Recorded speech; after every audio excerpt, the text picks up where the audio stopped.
کیا کبھی آپ کے ذہن میں یہ سوال آیا ہے کہ آخر مساجد اور عبادت گاہوں میں جب مرد اور خواتین علیحدہ علیحدہ اپنی مذہبی عبادات سر انجام دیتے ہیں تو پھر حرم پاک بیت اللہ جیسی جگہ پر خواتین و حضرات عمرہ، طواف اور دیگر عبادات اور رسومات کیوں اکٹھے سر انجام دیتے ہیں؟ ڈاکٹر ذاکر نائک اکثر ایسے اعتراضات کا بڑے مدلل انداز میں جواب دیتے ہیں، اور ان کے ایک لیکچر کے سوال و جواب کے سیشن کے دوران جب ہندو نے کہا کہ میں تمام مسلم ممالک کی مساجد میں گیا ہوں جہاں مرد الگ اور خواتین الگ نماز پڑھتی ہیں، لیکن خانہ کعبہ میں اس کا بالکل الٹ ہے، تمام آدھے ننگے مرد عورتوں کے ساتھ طواف کیوں کرتے ہیں؟ تو اس کے ان سخت الفاظ پر جہاں مجمع سخت غصے میں آ گیا، وہیں ڈاکٹر ذاکر نائک نے کس مدلل اور بہترین انداز میں اس کو جواب دیا، آج کی ویڈیو میں آپ کو بتائیں گے۔ لیکن آگے بڑھنے سے پہلے ریڈ بٹن پر کلک کر کے اور بیل آئیکن کو پریس کر کے سبسکرائبر بننا مت بھولیے، تاکہ ایسی انفارمیٹو، تاریخی اور اسلامی ویڈیوز آپ کو ہر وقت اور بر وقت ملتی رہیں۔ خواتین حضرات، یہ انگریزی ویڈیو کو اردو میں ٹرانسلیٹ کرنے کا مقصد یہ ہے کہ وہ تمام مسلمان زبان نہیں سمجھتے ہیں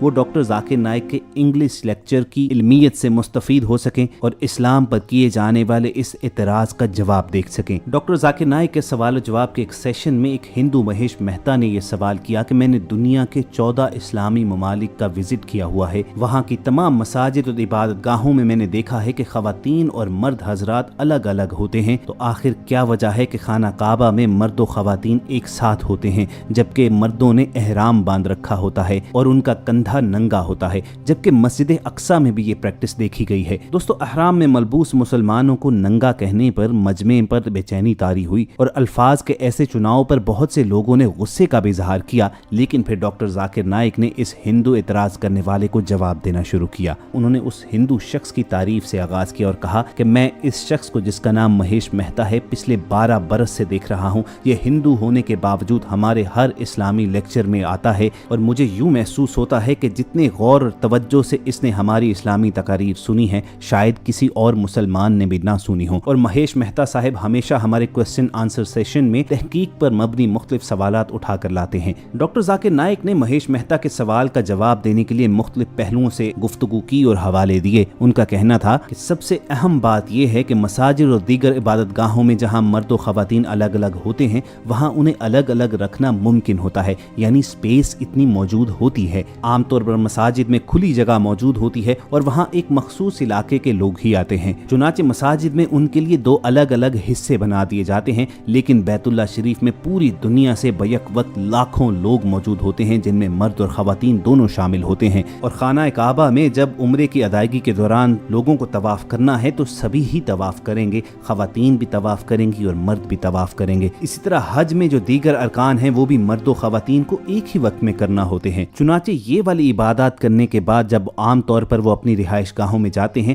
یا عموماً جب بیت اللہ میں نماز پڑھتے ہیں، دیگر عبادات کرتے ہیں، تو وہ الگ الگ مخصوص ایریاز ہی میں نماز ادا کرتے ہیں۔ ڈاکٹر ذاکر نائک نے کہا کہ بیت اللہ کی حدود میں مرد و خواتین کا اکٹھے طواف کرنا نہ صرف انتظامی امور کی وجہ سے ہے بلکہ وقت بچانا بھی اس کا مقصد ہوتا ہے، کیونکہ اگر خواتین و حضرات کے لیے وقت مختص کر دیے جائیں گے تو بہت سی خواتین طواف کرنے سے رہ سکتی ہیں اور بہت سے مرد حضرات جن کی خواہش ہوتی ہے کہ عمرے کی ادائیگی کے دوران طواف کیا جائے وہ بھی اس عبادت کی ادائیگی سے محروم رہ سکتے ہیں۔ چنانچہ اس امر کے دوران مرد و خواتین کو اجازت ہے کہ وہ ایک ہی وقت میں اکٹھے یہ عبادات سر انجام دے سکیں۔ ڈاکٹر ذاکر نائک نے مہیش مہتا کو سمجھاتے ہوئے کہا کہ حج کے دوران عموماً یہ دیکھا جاتا ہے کہ جن ارکان کے دوران یا جن مقامات پر جن لمحات میں مرد و خواتین کو الگ الگ رکھا جا سکتا ہے تو انہیں الگ ہی رکھا جاتا ہے۔ تو خواتین حضرات، یہ تھا ڈاکٹر ذاکر نائک کا اس اعتراض کرنے والے کو مدلل جواب، اور ان کے اس جواب سے نہ وہ ہندو شخص مہیش مہتا بلکہ پورا ہال بھی تالیاں بجانے لگا۔ خواتین حضرات، برصغیر پاک و ہند میں اکثر یہ دیکھنے میں آتا ہے کہ خواتین نماز کی ادائیگی کے لیے مساجد کا رخ نہیں کرتی ہیں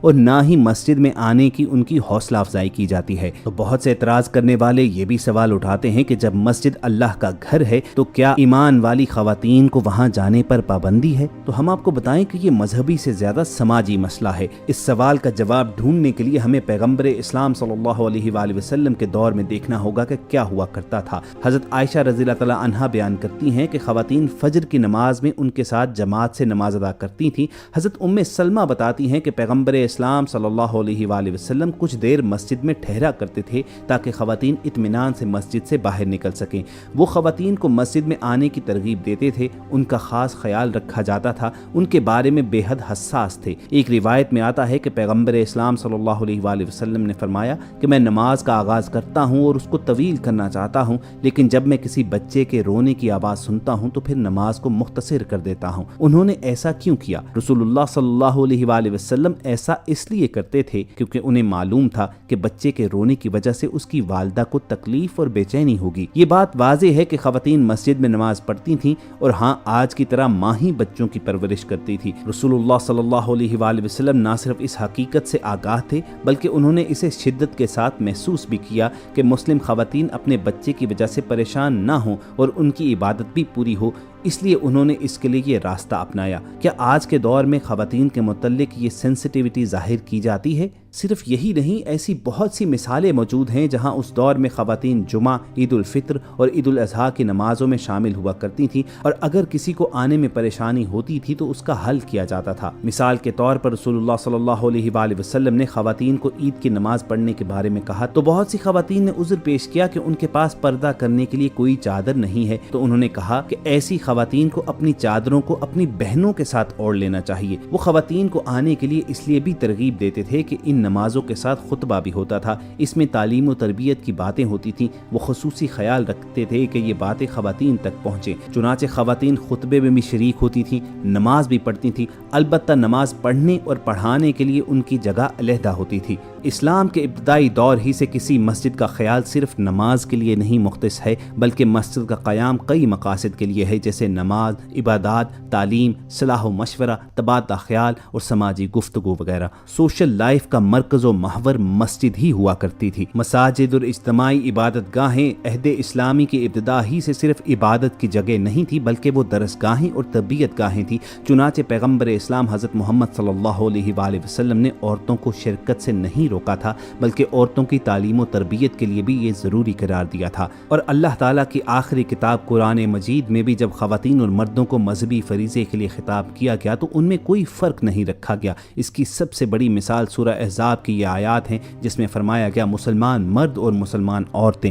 ایمان لانے والے مرد اور ایمان لانے والی عورتیں، فرما برداری کرنے والے مرد اور فرما برداری کرنے والی عورتیں، سچ بولنے والے مرد اور سچ بولنے والی عورتیں، صبر کرنے والے مرد اور صبر کرنے والی عورتیں، عاجزی کرنے والے مرد اور عاجزی کرنے والی عورتیں، اور اللہ کو خوب یاد کرنے والے مرد اور خوب یاد کرنے والی عورتیں۔ ان سب کے لیے اللہ نے بڑی معافی اور بڑا انعام تیار کر رکھا ہے۔ چنانچہ جب اللہ اور اس کا رسول صلی اللہ علیہ وآلہ وسلم مرد و خواتین میں امتیاز نہیں رکھتے تھے تو کسی کو یہ اعتراض نہیں ہونا چاہیے کہ مساجد میں خواتین عبادت کے لیے کیوں جاتی ہیں یا خانہ کعبہ میں مرد و خواتین اکٹھے کیوں عبادت سر انجام دیتے ہیں۔ اس پلیٹ فارم کے توسط سے ہم نے کوشش کی کہ ان اعتراضات کا جواب ہم قرآن و حدیث کی صورت میں تلاش کر سکیں۔ اگر ہم اپنی اس کاوش میں کامیاب ہوئے ہیں تو اظہار پسندیدگی کا بہترین طریقہ یہ ہے کہ اس ویڈیو کو لائک کر کے فیس بک اور واٹس ایپ کے ذریعے دوسرے لوگوں کے ساتھ شیئر بھی کیجیے، اور ایسی ہی معلوماتی ویڈیوز فیوچر میں حاصل کرنے کے لیے آپ ریڈ بٹن پر کلک کر کے اور بیل آئیکن کو پریس کر کے سبسکرائبر بننا مت بھولیے۔